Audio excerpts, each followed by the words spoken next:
In today's video, I'm going to teach you how to use group and sort function in TickTick. We'll walk through setting up a clean foundation so your grouping and sorting feel effortless later.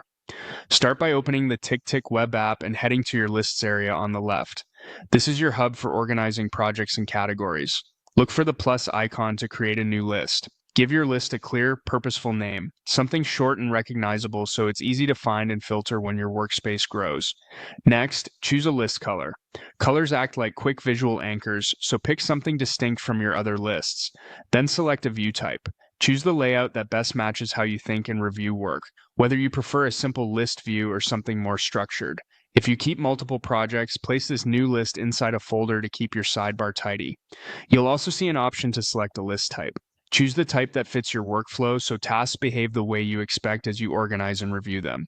You'll see a setting to show items from this list in your smart lists.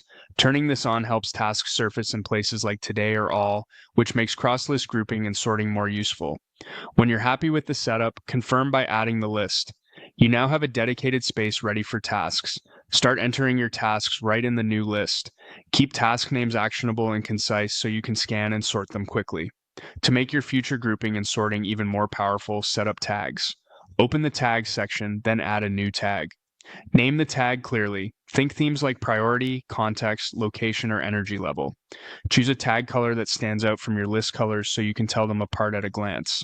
If you use a hierarchy of tags, assign a parent tag to keep related tags neatly organized.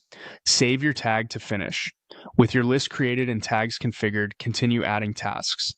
As you build out your system, keep names consistent, reuse colors intentionally, and keep tag structures simple. The more consistent you are now, the more meaningful your grouped and sorted views will be later.